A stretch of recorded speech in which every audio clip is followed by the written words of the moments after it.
تو فرمایا کہ یہ لوگ ہیں جو کہ فلاح پانے والے ہیں، زندگی کے مقصد کے طور پہ نیکیاں کرتے ہیں، صرف شوقیہ نیکیاں کرنے والے نہیں۔ محسن وہ جو نیکی کرنے کو مقصد بنا لے زندگی کا۔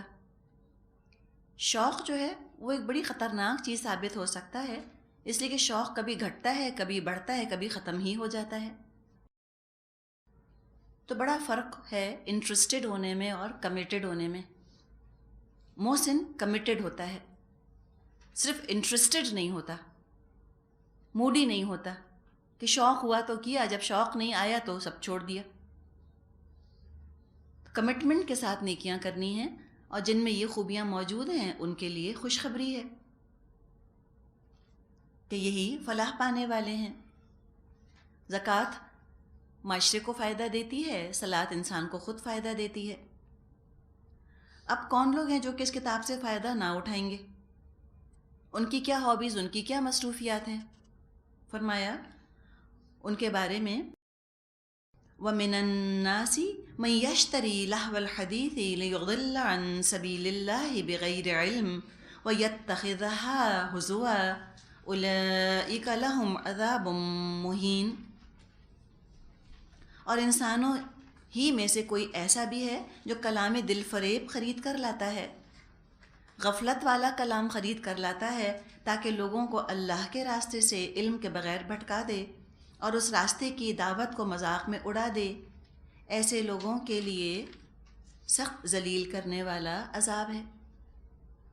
لہو الحدیث، لہو ہر وہ بات، ہر وہ کام جو غفلت کا سبب بنے، غفلت کا سامان، یہ لہو الحدیث ہے۔ لہو الحدیث میں بہت دلچسپی احسن الحدیث سے غافل کر دیتی ہے انسان کو۔ انرجی، وقت جو ہے وہ اپنے لہو اور لعب کے اندر ہی کھپ جاتا ہے، ایکسٹرا ٹائم سارا۔ اب جو لوگ اس کو اپنی زندگی کا مقصد یہ بنا لیں، دیکھیں لہو کیا ہے؟ پاس ٹائم جس کو ہم کہیں نا، کوئی ہابی رکھنا، کوئی اپنا پاس ٹائم بنانا ایک حد تک درست ہے، کوئی حرج نہیں اس کے اندر، لیکن اگر یہ چیز فرائض پر زد ڈال رہی ہو تو پھر وہ چیز گناہ کا سبب بن جاتی ہے۔ تو لہو الحدیث کے اندر بڑا وائڈ سکوپ آتا ہے، بڑی وائڈ رینج ہے لہو الحدیث کی، یعنی کہ حرام اس کی ایک ایکسٹریم ہے، لہو الحدیث کی حرام چیز کے اندر انڈلج کرنا، ایسی ہابی، ایسا پاس ٹائم بنانا جو کہ قطعاً حرام ہو، اس کی اجازت نہ ہو، وہ بھی لہو الحدیث ہے، جس کا کہ یہاں ذکر کیا گیا کہ ایسی لہو الحدیث جو لوگوں کو گمراہ کر دے اللہ کے راستے سے، ٹھیک ہے؟ ایسی ہابی جو کہ اللہ کے راستے سے روک دے لوگوں کو، ایسا اثر ڈالے زندگی کے اوپر، وہ تو قطعاً حرام ہے اور گناہ ہے۔ اور کچھ لہو الحدیث ہلکے پھلکے معنوں میں بھی آتا ہے، لغو کے معنوں میں۔ لغو سمجھتے ہیں نا، الذین عن اللغو معرضون، فلاح پانے والے تو وہ جو کہ لغو سے اعراض کرتے ہیں۔ تو لغویات انہی کے وقت گزارنے کے ایسے کوئی اسباب، وقت گزارنے کی کوئی ایسی ہابیز جو کہ بے فائدہ سی ہوں، ان میں ضرورت سے زیادہ وقت لگا دیا جائے، وہ بھی لہو الحدیث ہیں۔ تو یہاں پر ایسی لہو الحدیث کا ذکر ہے کہ جس نے کہ اللہ کی کتاب سے بالکل ہی بے پرواہ کر دیا، اللہ کی کتاب اچھی نہیں لگتی، اپنے اپنی ہابیز میں، اپنے اپنے پاس ٹائمز میں اتنے مصروف ہو گئے، یا اپنے اپنے کاموں میں اتنے پرفیکشن کی تلاش میں لگ گئے کہ اللہ کی کتاب کو پڑھنے کا وقت ہی نہ ملا۔ ایک ہی کتاب کو پتہ نہیں کتنی دفعہ پڑھ لیا، قرآن شاید ایک دفعہ بھی نہ پڑھا ہو ترجمے سے، گانے تو پتہ نہیں کتنے یاد ہیں، اور قرآن سے کیا یاد ہے؟ قل هو اللہ احد کے سوا اس کا بھی مطلب نہیں پتہ کہ کہہ کیا رہے ہیں، اس کا بھی تلفظ نہیں آتا، اس کا بھی پراپر پروناؤنسیشن نہیں آتا کہ اس کو بھی ٹھیک طرح سے پڑھ لیں۔ قل هو اللہ احد یہ نہ پڑھتے ہوں، قل هو اللہ احد، اللہ الصمد، جو جی چاہا پڑھ گئے۔ تو اب کیا ہوا؟ جب اس طرح اللہ کے کلام سے وہ دور ہوئے تو ان کے اپنے اعمال پر اس کا اثر یہ ہوا کہ وَإِذَا تُتْلَى عَلَيْهِ آيَاتُنَا وَلَّى مُسْتَكْبِرًا كَأَن لَّمْ يَسْمَعْهَا كَأَنَّ فِي أُذُنَيْهِ وَقْرًا فَبَشِّرْهُ بِعَذَابٍ أَلِيمٍ۔ اسے جب ہماری آیات سنائی جاتی ہیں تو بڑے گھمنڈ کے ساتھ اس طرح رخ پھیر لیتا ہے گویا اس نے ان کو سنا ہی نہیں، گویا کہ اس کے کان بہرے ہیں۔ اچھا خوشخبری سنا دو اس کو ایک دردناک عذاب کی۔ کأن فی اذنیہ وقرن، کہ آج سائنس نے بھی بہت کچھ چیزیں ثابت کی ہیں کہ جو لوگ کچھ خاص قسم کے ہابیز، خاص قسم کے پاس ٹائمز اختیار کر لیتے ہیں، ان کے اپنے کانوں پر بھی اس کا اثر پڑتا ہے، یعنی کہ جسمانی طور پر بھی ان کو نقصان پہنچتا ہے۔ کچھ ایسی لہو الاحادیث ہیں، لہو الحدیث کی ایک قسم ایسی ہے جو کہ باقاعدہ کانوں کو نقصان پہنچاتی ہے، بہرے پن کا سبب بنتی ہے۔ ایسے شخص کا رویہ بتایا جا رہا ہے جو کہ اللہ کے راستے سے دور ہٹ گیا، لہو الحدیث میں مصروف ہو گیا۔ جب اس کو اللہ کی آیات سنائی جاتی ہیں بہت غرور کے ساتھ پیٹھ پھیر لیتا ہے، اللہ کے احکامات کو بے وقت سمجھتا ہے، ورتھ لیس سمجھتا ہے۔ ایگو کا، کنسیٹ کا یہ حال ہے کہ اللہ کا حکم سن کر کہتے ہیں ٹھیک ہے ہم سوچیں گے اس کے بارے میں، okay I'll think about it۔ اب جو احکامات اپنے ان کے لائف سٹائل کے ساتھ، طرز زندگی کے ساتھ آرام سے ایڈجسٹ ہو جاتے ہیں، ان کو فالو کر لیتے ہیں، جو نہیں ہو سکتے ان کو زندگی سے نکالتے ہیں، کہتے ہیں صرف اللہ کے لیے ہم لائف سٹائل تو نہیں چینج کر سکتے، ہم اللہ کی خاطر سوشل آؤٹ کاسٹ تو نہیں بن سکتے، ان کو نہیں چھوڑتے۔ بات یہ ہے کہ اگر دردناک عذاب سے بچنا ہے تو لائف سٹائل کو تو چینج کرنا ہوگا۔ اگر کوئی حرام ہابی اختیار کر لی ہے، حرام مصروفیت اختیار کر لی ہے، اس کو تو چھوڑنا ہوگا۔ اگر کوئی ایسی زندگی میں چیز شامل ہے جو کہ بھٹکا رہی ہے سیدھے راستے سے، عقل مندی یہی ہے کہ انسان ان مصروفیات سے نجات حاصل کرے۔ ابن ہشام نے محمد بن اسحاق کی روایت ایک نقل کی ہے جس میں کہ ان آیات کا تھوڑا سا پس منظر ہمیں ملتا ہے، اور اس روایت میں یہ بات آتی ہے کہ جب نبی اکرم صلی اللہ علیہ وسلم نے قرآن کو لوگوں کے سامنے پیش کیا جو کہ احسن الحدیث ہے، سورہ زمر میں اس کو احسن الحدیث کہا گیا ہے، بہترین کلام۔ سورہ حج میں طیب من القول، باتوں میں سے پاکیزہ ترین بات، اللہ کا کلام۔ جب آپ نے یہ لوگوں کے آگے پیش کیا اور لوگوں میں اس کی مقبولیت بڑھنا شروع ہوئی، تمام تر مخالفتوں کے، پرسیکیوشن کے باوجود قرآن لوگوں پر اثر ڈال رہا تھا۔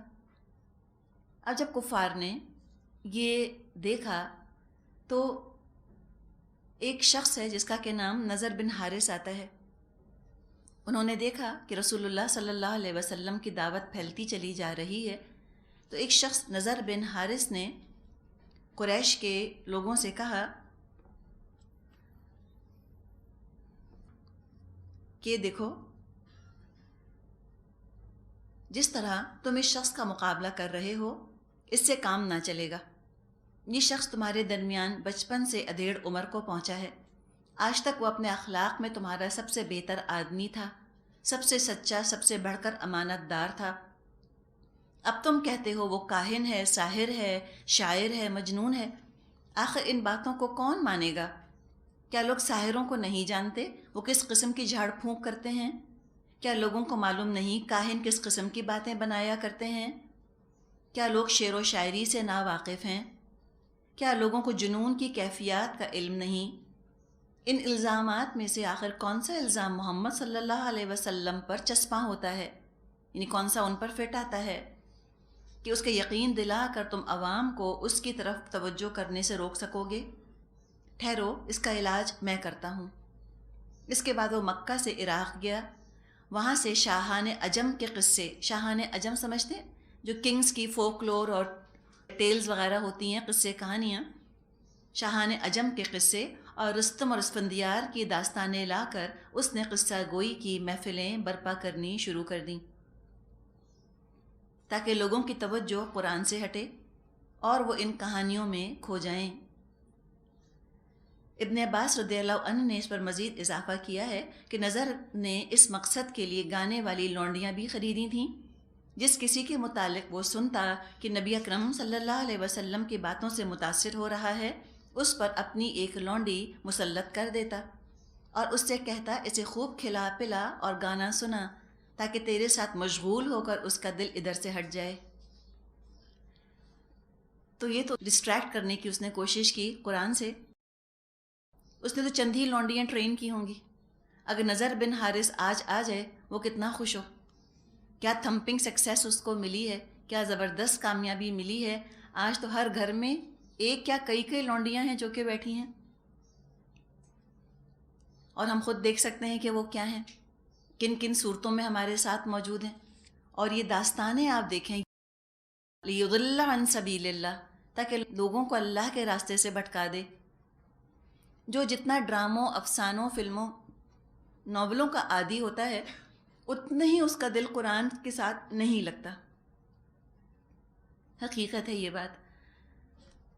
تو آج کل تو ٹیلی ویژن ہے اور کمپیوٹرز ہیں اور وی سی آرز ہیں اور پتہ نہیں اب تو اور کیا کیا ہے، بہت کچھ ہے۔ اب لونڈی کا ہونا برا نہیں، لیکن لونڈی سے اگر گمراہی والا کام لیا جائے وہ چیز بری بن جاتی ہے۔ یہ چیزیں گھروں کے اندر ہیں، لیکن اگر ہم نے ان سے اچھا کام لینے کے بجائے ان کمپیوٹرز اور ان ٹیلی ویژن اور وی سی آر وغیرہ سے اچھا کام لینے کے بجائے اگر لہو الحدیث کا کام لینا شروع کر دیا تو یقیناً یہ چیز انسان کی تباہی کا اور گمراہی کا سبب بنے گی۔ آج ہم دیکھتے ہیں کہ زندگی کے ہر گوشے میں لہو الحدیث صلاحیت کر گئی ہے۔ جو ہماری مجلسوں کا، جو ہماری محفلوں کا حال ہو گیا ہے، ہم خوب واقف ہیں خود۔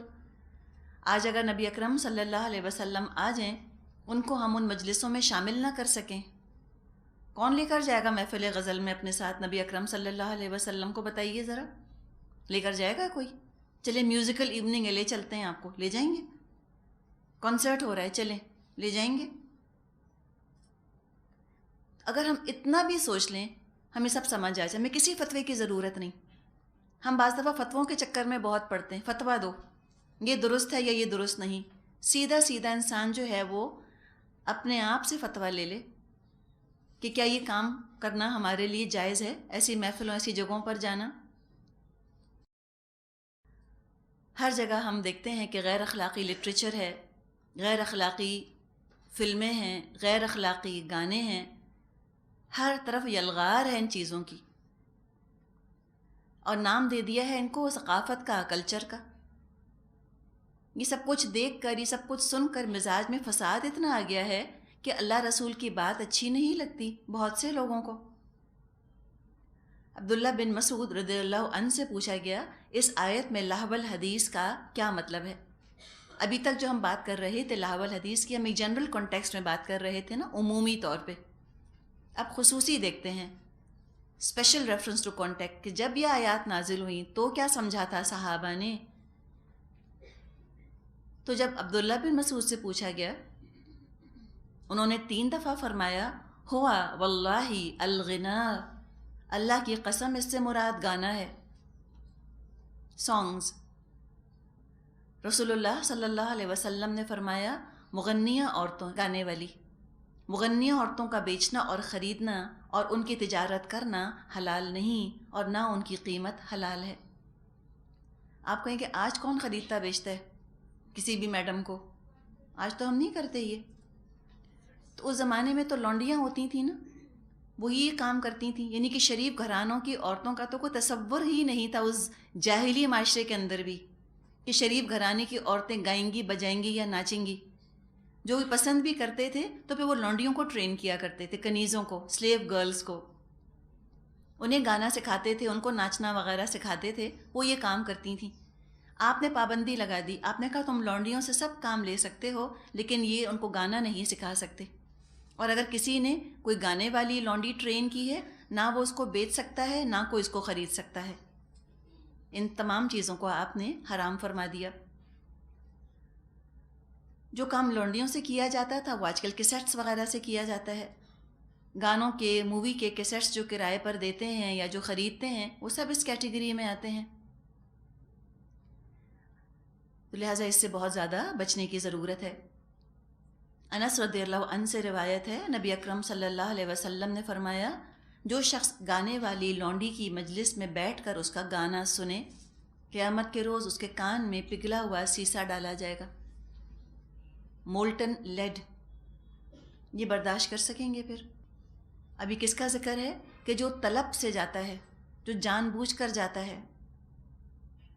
یہ ان کی بات نہیں کی جا رہی کہ نہ چاہتے ہوئے جن کے کانوں پر گانے کی آوازیں پڑ جائیں، ان کو یہ عذاب نہیں دیا جائے گا. ہم نے تو ان کے بارے میں پڑھا ہے، مومنوں کے اور عباد الرحمن کے بارے میں سورہ فرقان میں، وَإِذَا مَرُّوا بِاللَّغْوِ مَرُّوا كِرَامًا. کسی لغو کام پر سے گزر ہوتا ہے وہ وقار کے ساتھ گزر جاتے ہیں. جیسے آپ دیکھیں، پردہ، ستر پوشی فرض ہے، ذاتی طور پہ انسان اس کا اہتمام کرے، لیکن اگر کہیں جاتے ہوئے اس کی نظر پڑ جاتی ہے تو کیا کرے؟ اس پہ تو گناہ نہیں ملے گا اس کو. نظر بچا لینا تو بہت آسان ہے، نظر نیچی کر لے. کان کیسے بند کریں بتائیں؟ آج کل تو ہر جگہ میوزک ہے، ہر جگہ، آپ کہیں جا نہیں سکتے. تو اس میں انسان کیا کرے؟ وہ تو صرف گھر میں بند ہو کے رہ جائے گا پھر. تو اس میں پھر قصور اس کا نہیں، بلکہ قصور کس کا ہے؟ جنہوں نے اس کو لگایا، جنہوں نے اس کا اہتمام کیا. تو یہاں جس کی وعید دی جا رہی ہے وہ کہ جو جان بوجھ کے سرور کی خاطر ایسی لونڈیوں کی مجلس میں بیٹھتا ہے تاکہ وہ ان کا گانا سنے. ابو سعید خدری سے روایت ہے، نبی اکرم صلی اللہ علیہ وسلم نے فرمایا، میری امت میں زمین دھسنے، صورتیں مسخ ہونے، فیسز ڈسٹارٹ ہو جائیں گی، اور پتھروں کی بارش کے واقعات ہوں گے، اور یہ عذاب ان لوگوں پر آئے گا جو پیشہ ور گانے والیوں کو اپنا لیں گے، شراب پئیں گے اور ریشم پہنیں گے. تو کیا ہوگا؟ یعنی مضمون یہ ہوتا ہے کسی ایسی مجلس میں لوگ بیٹھے ہوں گے، وہاں سے نکلیں گے تو ان کی شکلیں مسخ ہو چکی ہوں گی. کوئی ایک ہی واقعہ پیش آئے گا، جیسے کہ ہم نے سورہ اعراف میں پڑھا تھا سبت والوں کا قصہ، کہ ان کو اللہ تعالیٰ نے بندر بنا دیا تھا. کونوا قردۃ خاسئین، کہہ دیا تھا تم ہو جاؤ بندر پھٹکار زدہ. تو کوئی ایک ہی گروہ ہوگا جس پر کہ یہ عذاب نازل ہوگا. تو اللہ نہ کرے کہ ہم میں سے کوئی ایسی مجلس یا ایسی محفل کے اندر موجود ہو کہ جہاں پر گانے والیاں بیٹھی ہوں اور وہ گانے گا رہی ہوں، اور لوگ جو ہیں وہ بہت ہی خوش ہو کے وہ چیزیں سن رہے ہوں، بہت ہی اس کو انجوائے کر رہے ہوں. عبداللہ بن مسعود رضی اللہ عنہ سے روایت ہے، گانا دل میں اس طرح نفاق پیدا کرتا ہے جس طرح پانی کھیتی اگاتا ہے.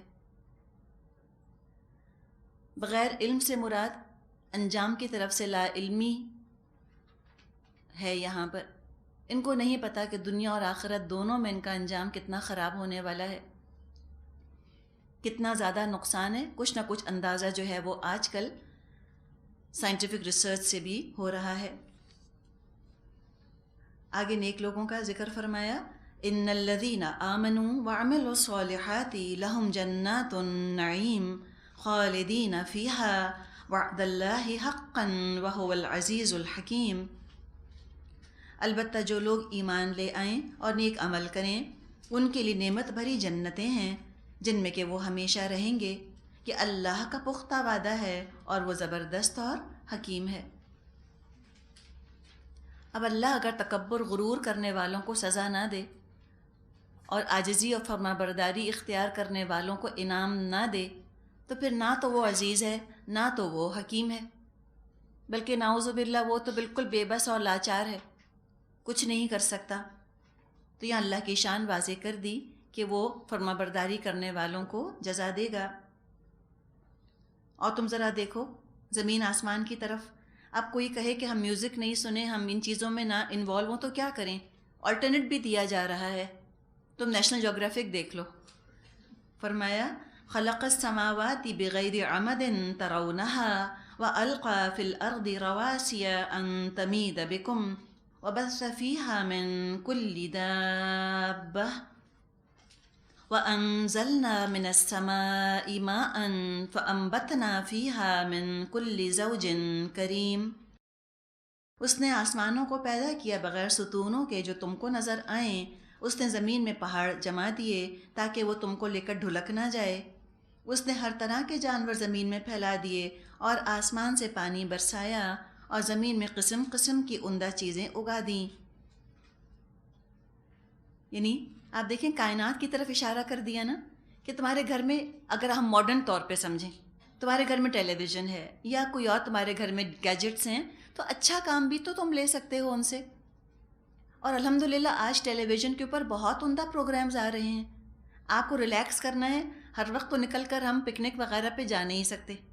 اور جو نظام بن گیا ہے اپارٹمنٹس ہوتے ہیں لوگوں کے گھروں کے اندر تو باغیچہ بھی نہیں کہ چلو باغ میں جا کر بیٹھ جائیں. لوگوں کو تو بعض دفعہ آسمان دیکھنا نصیب نہیں ہوتا. ایک جاننے والے ہیں تو وہ میرے ہسبینڈ کو بتا رہے تھے پتہ نہیں کیا موقع تھا وہ لوگ کہیں گئے ہوئے تھے تو انہوں نے اپنے جوتے اتارے وہ گھاس پہ چل رہے تھے تو وہ میرے ہسبینڈ سے کہنے لگے کہ میں پتہ نہیں کتنے سالوں بعد گھاس پہ چل رہا ہوں ننگے پاؤں. تو زندگیاں کچھ ایسی ہو گئی ہیں نا, لائف سٹائلز کچھ ایسے ہو گئے ہیں کہ ہر ایک کو یہ چیزیں میسر نہیں. جن کو میسر ہیں وہ ضرور فائدہ اٹھائیں, اور اگر نہیں ہیں تو کم از کم قدرت کے نظاروں کو انسان جہاں دیکھ سکتا ہے وہاں دیکھے. ٹیلی ویژن کی ہم بات کر رہے ہیں, کبھی انسان تھکا ہوا ہوتا ہے دل کرتا ہے چلو ذرا ٹی وی کھول کے بیٹھ جائیں. اس میں الحمدللہ آج کل تو اتنے سارے آپشنز ہیں. آپ نیشنل جیوگرافک دیکھ لیں, آپ ہسٹری چینل دیکھ لیں, آپ پیس ٹی وی دیکھ لیں, اینیمل پلانٹ دیکھ لیں. اللہ کی قدرت کے آپ کو بہت سے آثار, بہت سی نشانیاں نظر آ جائیں گی الحمدللہ. ڈسکوری دیکھ لیں, اتنے سارے سائنس کے انہوں نے مختلف پروگرامز جو ہیں مختلف چینلز شروع کیے ہوئے ہیں. بہت اچھی تفریح ہو جاتی ہے, بڑا ریلیکس ہو جاتا ہے انسان اور لہو الحدیث سے بھی بچ جاتا ہے. میگزینز ہیں اس طرح کے, یعنی بہت کچھ الحمدللہ آلٹرنیٹ جو ہے وہ موجود ہے. تو اللہ کی قدرت کی طرف نشاندہی کی, اس کا علم حاصل کرو. تم ریلیکسیشن چاہتے ہو نا لہو الحدیث کے ذریعے, تم کو یہ چیزیں بھی ریلیکس کریں گی, تم کو بیمار بھی نہیں کریں گی, ذہن گندا بھی نہیں ہوگا, فائدہ بھی اٹھا لو گے. آگے فرمایا ھذا خلق اللہ فارونی ماذا خلق الذین من دونہ بل الظالمون فی ضلال مبین. یہ تو ہے اللہ کی تخلیق, اب ذرا مجھ کو دکھاؤ ان دوسروں نے کیا پیدا کیا ہے. اصل بات یہ ہے کہ یہ ظالم لوگ صریح گمراہی میں پڑے ہوئے ہیں. تو اللہ کی نعمتوں کا تم شکر ادا کرو, اللہ کی تم اطاعت کرو, اور اللہ نے جو جائز تفریحات, اللہ نے جو جائز خوشی کے مواقع, خوشی کے طریقے تمہارے لیے بتا دیے ہیں, تم ان سے فائدہ اٹھاؤ اور تم شیطان کے چالوں میں, شیطان کے تم باتوں کے اندر تم نہ آؤ. ظالم تو خود بھی گمراہی میں ہیں اور وہ تو چاہتے ہیں کہ باقی لوگوں کو بھی بھٹکا دیں, آخرت برباد کریں ہی کریں. دنیا بھی خوشی کے انٹرٹینمنٹ کے نام پر دنیا کی بھی 10 پریشانیاں ان کی نصیب میں آ جاتی ہیں بھٹکنے کی وجہ سے. نحمدہ ونصلی علی رسولہ الکریم, اما بعد فاعوذ باللہ من الشیطان الرجیم, بسم اللہ الرحمن الرحیم. رب اشرح لی صدری ویسر لی امری واحلل عقدۃ من لسانی یفقہوا قولی. سورۃ لقمان, رکوع نمبر 2 شروع ہو رہا ہے, آیت نمبر 12. فرمایا وَلَقَدْ آتَيْنَا لُقْمَانَ الْحِكْمَةَ, ہم نے لقمان کو حکمت عطا کی. لقمان کی شخصیت عربوں میں اسی طرح مشہور تھی, ایسی ہی جانی پہچانی تھی جیسے کہ چائنیز میں کنفیوشس ہو, یا یونانیوں میں ارسطو, ایرسٹوٹل کی شخصیت یونانیوں میں مشہور ہے, یا ہم ہندوستان پاکستان میں علامہ اقبال کی شخصیت بہت مشہور ہے. اسی طرح عربوں میں لقمان مشہور تھے. حکمت اور دانائی کے سمبل کے طور پر, حکمت اور دانائی کے مظاہرے کے طور پر ان کے اقوال مشہور تھے. جو پڑھے لکھے عرب تھے ان کے پاس صحیفہ لقمان کے نام سے حکیم لقمان کے اقوال کا مجموعہ موجود تھا. روایات میں آتا ہے کہ ہجرت سے پہلے حج کے موقع پر مدینے کا ایک شخص سوید بن صامت رسول اللہ صلی اللہ علیہ وسلم سے آ کر ملا۔ یہ کوئی معمولی شخص نہ تھا، عربوں میں اس کو کامل کے نام سے یاد کیا جاتا تھا۔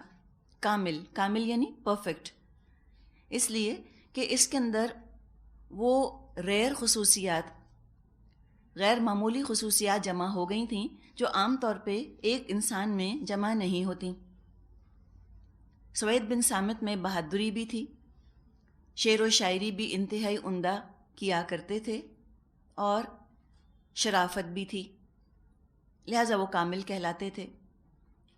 انہوں نے آ کر نبی اکرم صلی اللہ علیہ وسلم کو لقمان کے صحیفے میں سے کچھ حصہ سنایا تھا۔ آپ صلی اللہ علیہ وسلم نے اقوال سنے لقمان کے۔ آپ نے فرمایا یہ بہت اچھا کلام ہے، پھر فرمایا میرے پاس ایک اور کلام اس سے بھی بہتر ہے۔ پھر آپ نے اسے قرآن سنایا اور اس نے اعتراف کیا کہ ہاں واقعی یہ جو لقمان کے اقوال ہیں اس سے بھی بہتر بات ہے جو کہ آپ سنا رہے ہیں۔ کہا جاتا ہے کہ جب یہ شخص نبی اکرم صلی اللہ علیہ وسلم سے مل کر واپس مدینہ گیا تو کچھ ہی مدت بعد وہاں جنگ بعاث شروع ہو گئی اور اس میں وہ مارا گیا۔ لوگوں کا یہ خیال ہے کہ نبی اکرم صلی اللہ علیہ وسلم سے ملاقات کے بعد وہ مسلمان ہو گیا تھا، اس لیے کہ جو کچھ اس نے قرآن میں سنا ہوگا وہی تعلیمات اس کے سامنے آئی ہوں گی جو کہ حکیم لقمان کی تعلیمات تھیں۔ اب یہ لقمان تھے کون، ان کے بارے میں بہت کچھ اختلاف پایا جاتا ہے علماء کی رائے میں، اور یہ اختلاف جو ہے آپ دیکھیں کوئی اہم اختلاف نہیں ہے، لوگوں کا اپنا اپنا خیال ہے کہ یہ کون ہوں گے، اس سے دین کی تعلیمات پر یا ان کے اقوال کی خوبصورتی پر تو کوئی فرق نہیں پڑتا۔ کچھ لوگوں کا کہنا یہ ہے کہ یہ حبشی غلام تھے، لیکن ان کو حکمت ملی۔ اللہ تعالیٰ نے فرمایا ہے وَلَقَدْ آتَيْنَا لُقْمَانَ الْحِكْمَةَ، ہم نے لقمان کو حکمت عطا کی تھی۔ اور ہم نے تو قرآن میں پڑھا ہے اللہ تعالیٰ نے فرمایا ہے کہ جس کو حکمت دے دی گئی اس کو تو خیر کثیر دے دیا گیا۔ جب ان سے پوچھا آپ کو حکمت کیسے ملی تو انہوں نے کہا سچائی، امانت اور لغ باتوں سے پرہیز کرنے کی وجہ سے۔ کسی نے پوچھا کہ آپ نے حکمت کس سے سیکھی، کس نے سکھائی آپ کو حکمت؟ تو انہوں نے جواب دیا بے وقوفوں سے۔ بہت سی ایسی چیزیں ہوتی ہیں جو انسان دوسروں کو کرتے ہوئے دیکھتا ہے اور وہ انسان مشاہدہ کرتا ہے کہ یہ کام اس شخص کی شخصیت کو کتنا بدنما کر رہا ہے یا دوسروں کو کتنی تکلیف پہنچا رہا ہے، اس شخص کی عزت میں کمی آ رہی ہے یہ کام کرنے سے، اس طرح کے رویے سے۔ تو واقعی انسان بہت کچھ سیکھ سکتا ہے، عقل مندوں سے بھی انسان سیکھتا ہے اور کم عقلوں سے بھی سیکھ سکتا ہے، لیکن یہ کون کرے گا یہ کام؟ جس میں حکمت ہوگی، حکمت والا ہی سبق حاصل کرتا ہے۔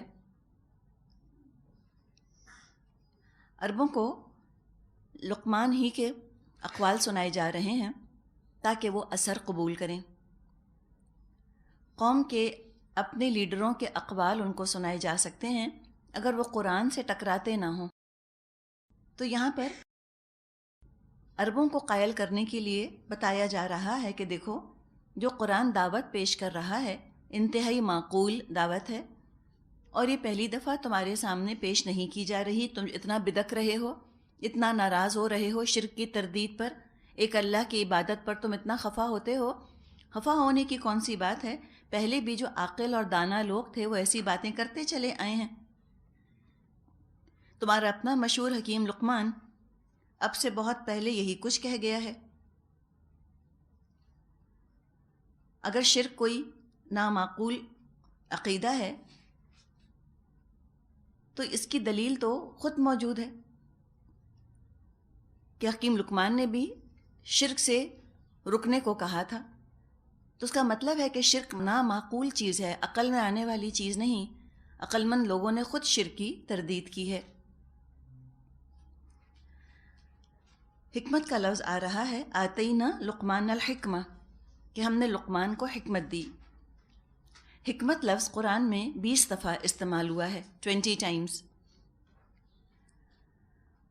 اردو میں عام طور پہ ہم دو الفاظ کو ساتھ ساتھ استعمال کرتے ہیں اور بعض دفعہ ان کو ہم معنی الفاظ کی طرح، مترادف الفاظ کی طرح استعمال کرتے ہیں، سنونمز کی طرح ٹریٹ کرتے ہیں ان کو. وہ دو الفاظ ہیں فلسفہ اور حکمت. فلسفہ اور حکمت. جبکہ ذرا سا غور سے مطالعہ کیا جائے تو فلسفہ اور حکمت دو بالکل مختلف چیزیں ہیں.